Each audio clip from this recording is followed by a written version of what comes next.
joined by Ahmed Alameen. Ahmed Alameen is an award-winning game developer and writer. He creates stories inspired by Mesopotamia and the MENA region, and his debut game, My Father Lied, was nominated at many events and won the Best Arab Game developed at the Grand Game Awards in 2025.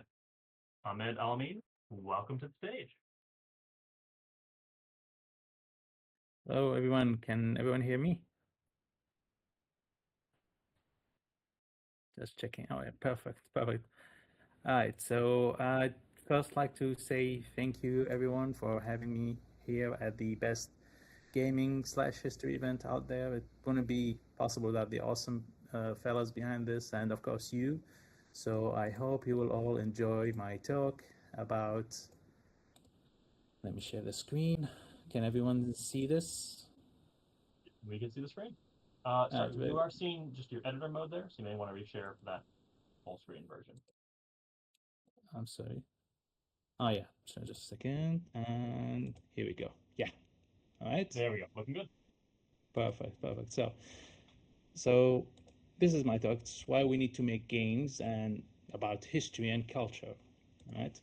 So I mean, the couple of coming slides is kind of useless because Dan gave the best, intro about me. But just in case someone's net wasn't working well, my name is Ahmed Alameen from Nono Games, a studio that dedicates itself for making games inspired by stories from our region. And the story I wanted to tell with that goal was My Father Lied, which I also like to call Daddy Issues Simulator.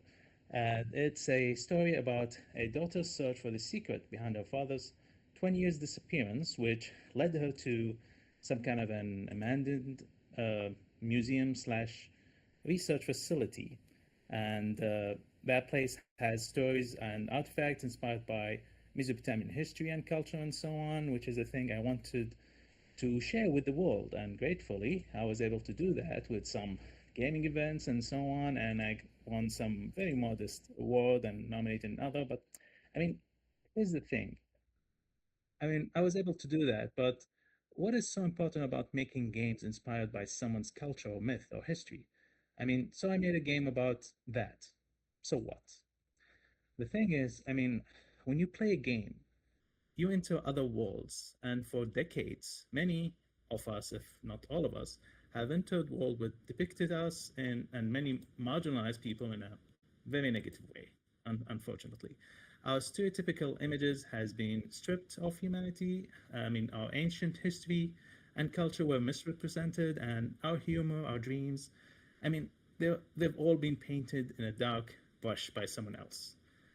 And even the stories and the characters that we really love, which were portrayed positively, they are set in the past or far away from the deserts. Usually they are warriors of some sort, as if there is no place for heroism in the present days for our cultures, for with characters who are just normal and not warriors. And I wish to get data about that from games, but they haven't been done. So the data I can talk about was from movies. And there's a guy called Jack Shaheen. He made a very interesting study, and he wrote a book about it called Real Bad Arabs. I love that title, by the way. And in that book, he studied 1,000 films, and he found out that 12 of them have positive, characters, Arab characters. And by the way, not 12%, 12 movies. And 52 of them were neutral, and sadly, 936 were negative. But that's not the sad part, actually. The sad part is those films were from 1896 to the year 2000, which is before 9/11. This is really sad because after those events, this negative image became magnified in the eyes of the world, which caused for many cultures and history to be misrepresented and sadly for suffering to be, overlooked. But we're not here to complain anymore because games have the ability to end this. I mean, games don't just entertain us, they teach us how to see the world. They teach us who's important, who's dangerous, and whose stories matter.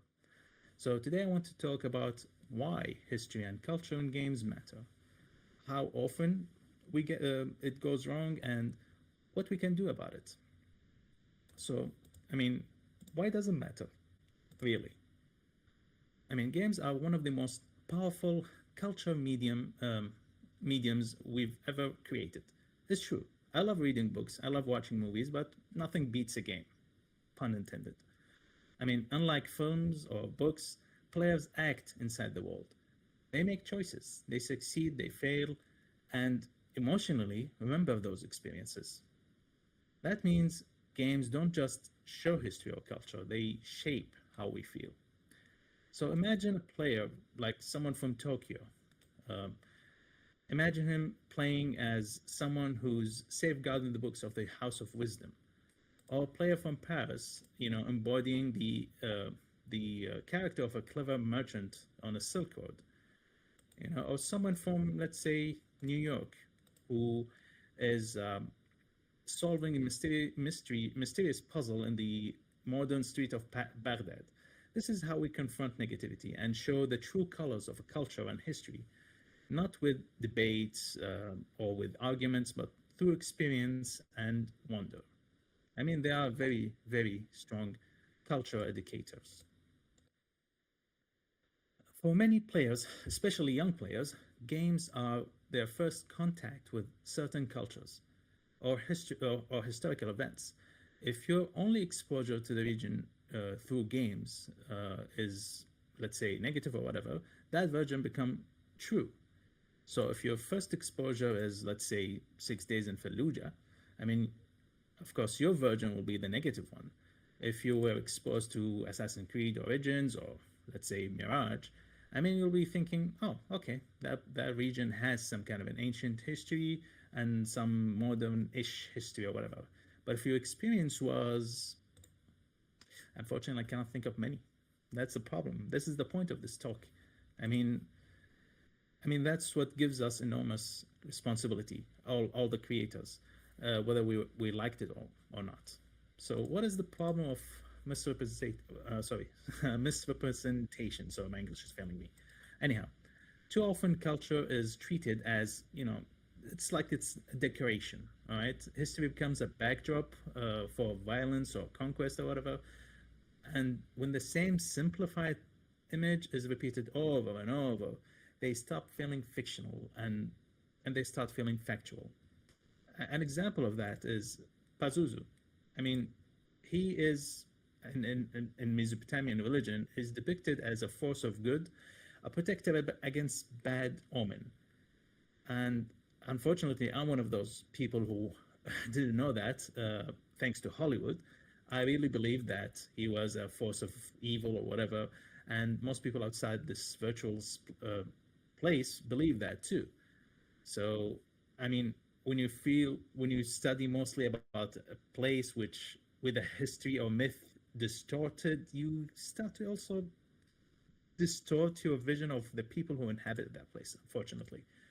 So many historical games focus on what the player can do and what those action means. Entire cultures are framed only as enemies, obstacles, or exotic scenery. There's rarely space for civilian lives, emotional cost, or moral complexity. So when a culture appears in games only in one role, players stop questioning it. If everyone is saying it, then it must be true. This isn't always intentional malice, to be fair. I mean, it's often repetition without reflection. I mean, in games, there should be some kind of a villain, right? But sadly, the result is still harmful. And this is one of the results. You create some kind of faceless enemy who you cannot reason with, who's zealous in his goal or whatever. And they have this backdrop which looks beautiful and exotic, but it's frozen in time, sadly, as if this place is never evolved or moved forward. And of course, the helpless victim who are really in desperate need for external intervention. And the saddest part is we live, our region, I mean, in a multicultural, multi-religion, multi-ethnic people, but many games get it wrong by giving a monoethnic, monolithic, lens. to the place.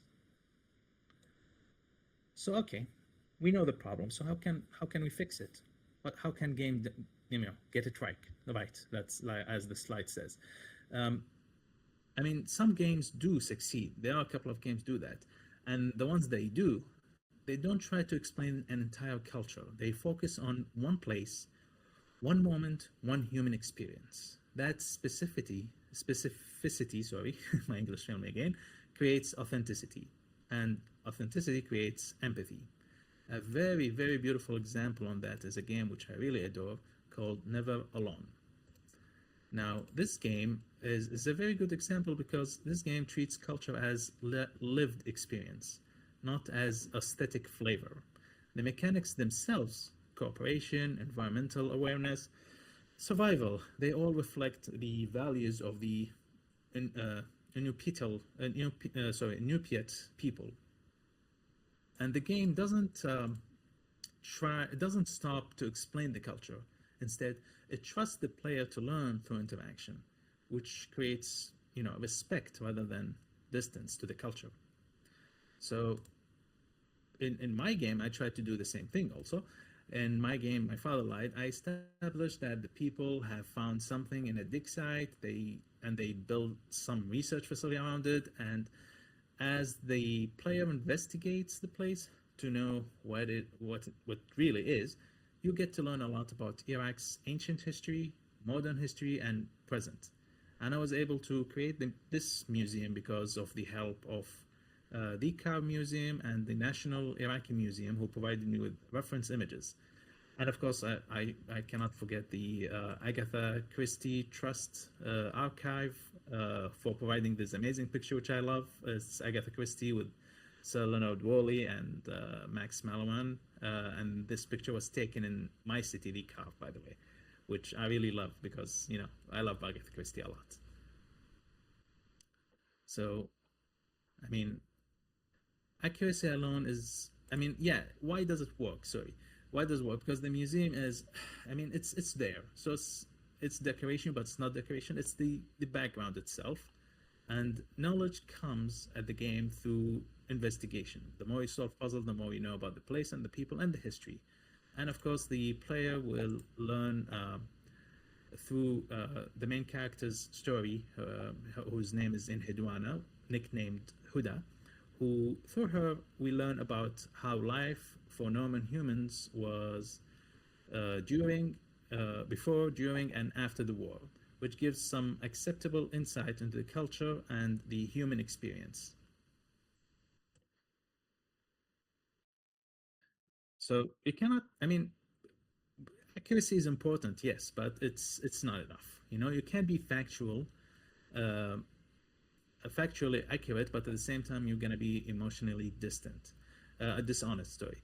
Dates and events matter, but how people felt matter more. And that's where games shine. Games excel, actually, when they translate lived experience into mechanics, not just exploitation. So I'm sorry. Yeah. So how did I try to do it? I made some mistakes as making the game, and at the same time, I did something right, which I will discuss. So at My Father Lied, it came from a desire to tell a story I rarely saw represented. It had the first Iraqi female-led protagonist, and because of that, I named her after the oldest known writer in human history. It's not a war story, although flashbacks of a war was mentioned to reflect how to overcome those harsh times, to be inspiring, let's say. So, in a way, it's not a power fantasy, but a personal, emotional narrative shaped by history and culture.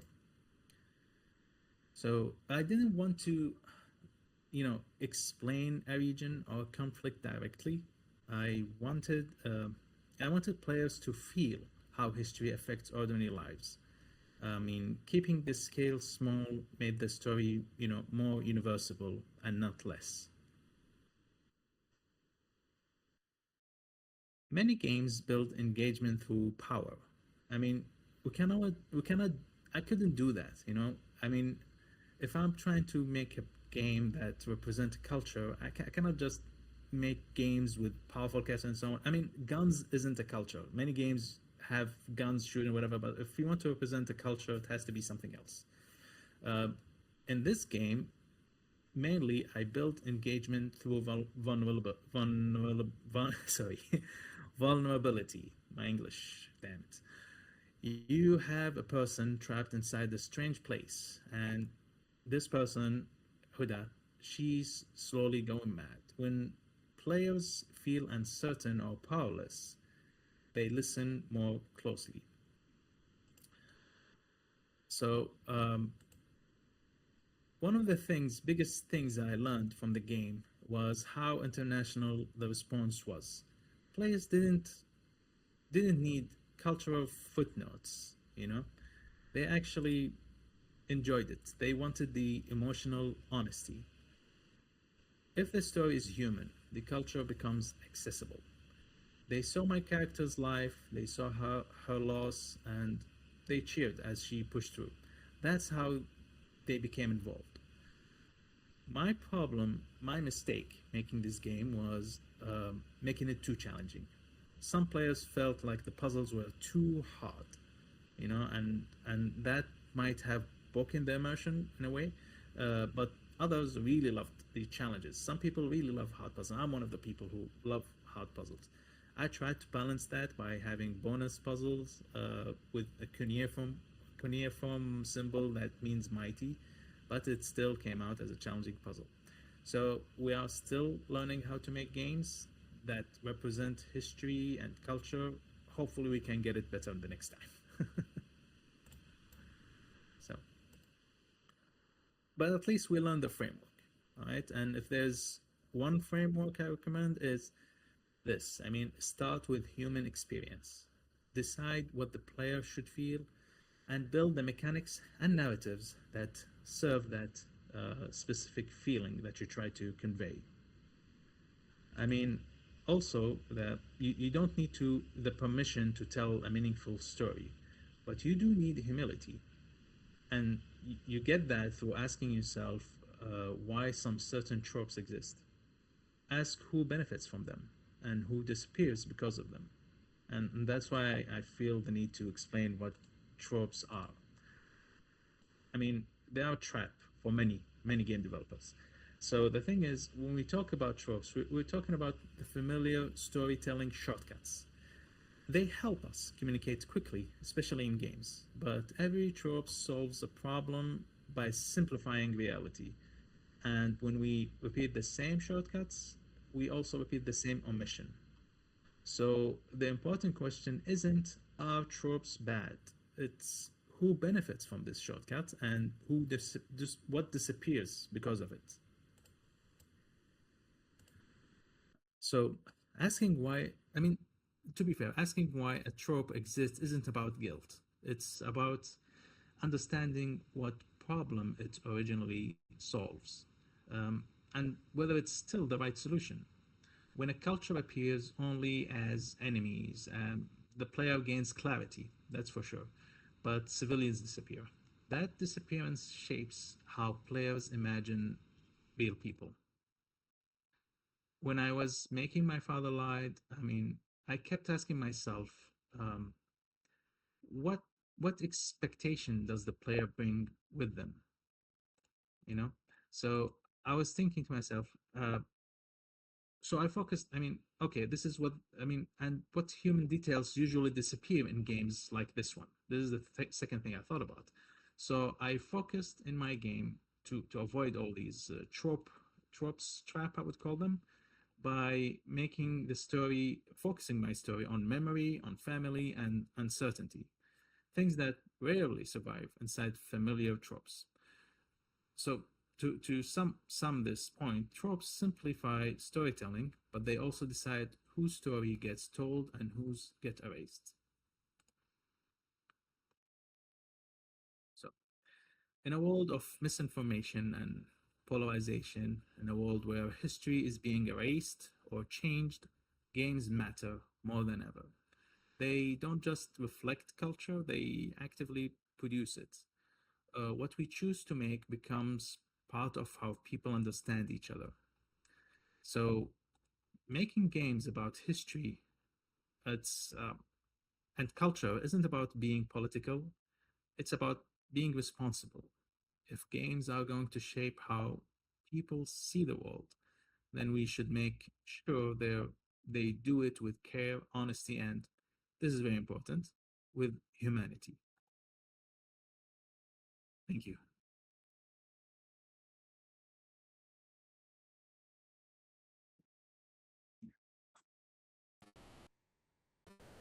Thank you so much, Ahmed. That was Oh, lovely. thank you. Um, do you want to open up the Q&A? If anybody has a question, you can come line up, and when you step into this box, you will be broadcasting. Um, I'll start us off again. I was really intrigued. You know, you're talking a lot about the various forces that helped you really bring the culture into the game, the museum, the Agatha Christie stuff. Um, Mm. I'm wondering, are you feeling like you're part of a new movement in games of like Iraqi-led games or Arab-led games that give us more humanity, or do you feel like a forerunner out there on your own?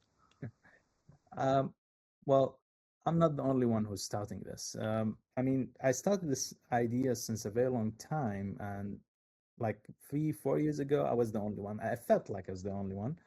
But until recently, I think until last year, I don't know, there's a sudden influx, and I think it's because how we realized how people viewed us in media and games and so on.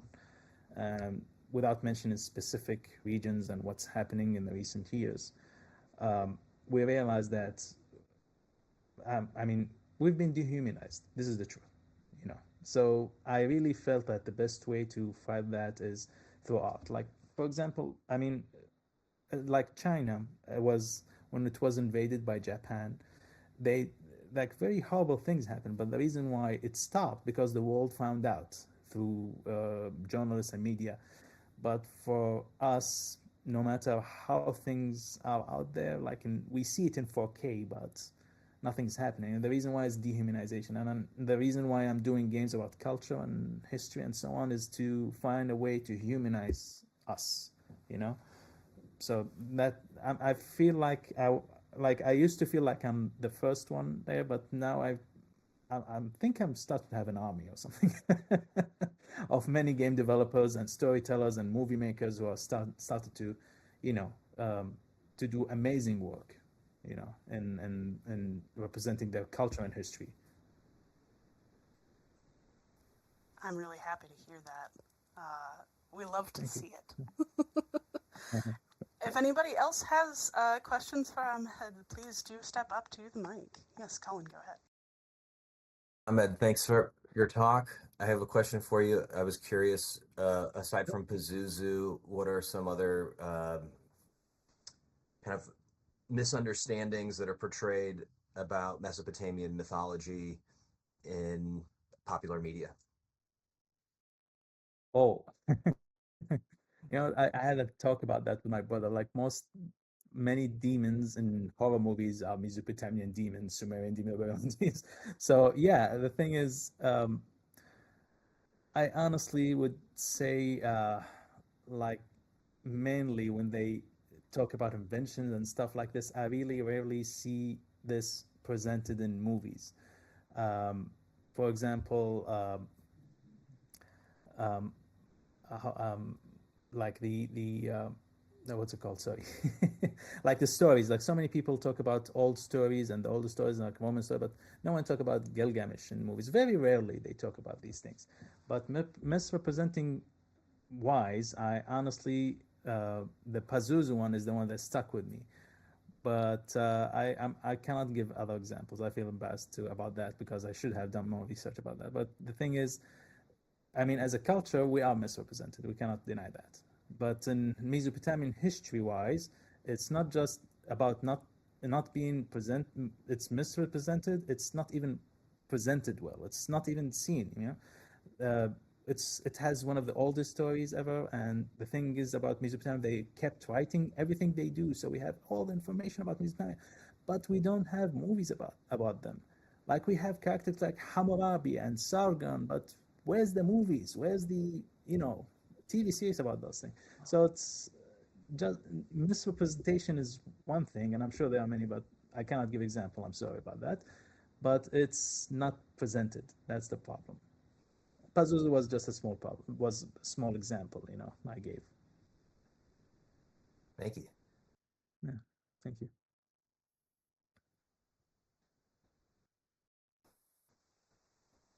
Great point. Did we have other questions? Yes. Kenzie, come on up.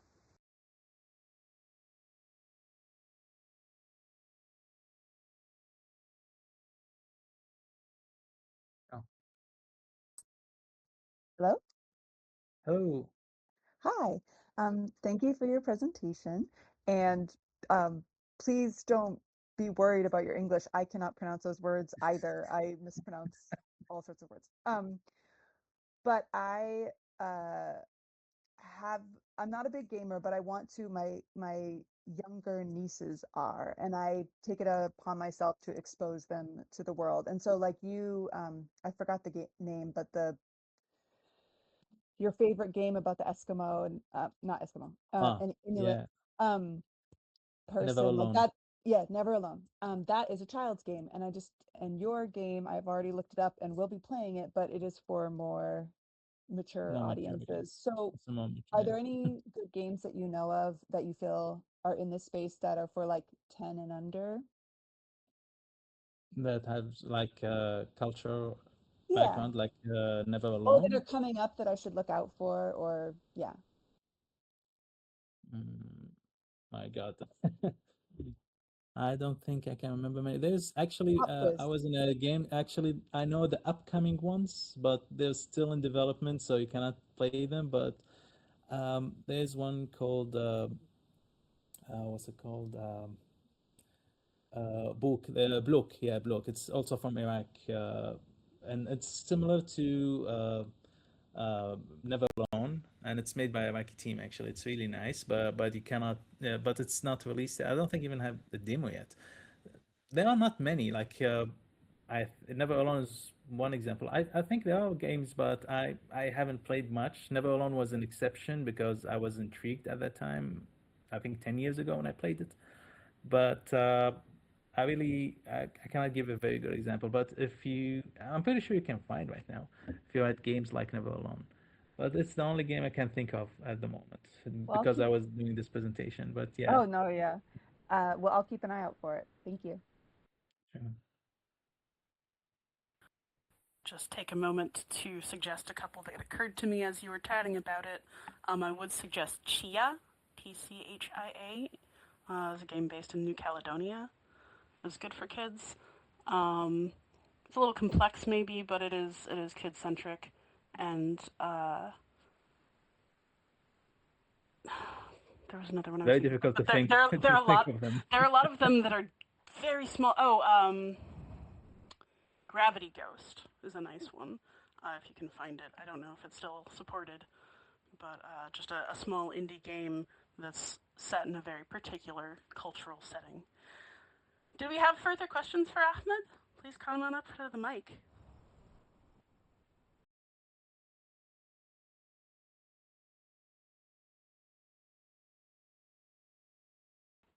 All right, if everybody wants to take a bit to think about that and pick up My Father Lied when you can because it looks amazing. Thank you so much, Ahmed. We are going to Thank take you. a bit of a break before our next speaker, which will be Alexander Van de Waal at 10:15. Thank you so much. Thank you, everyone. Thank you. Goodbye.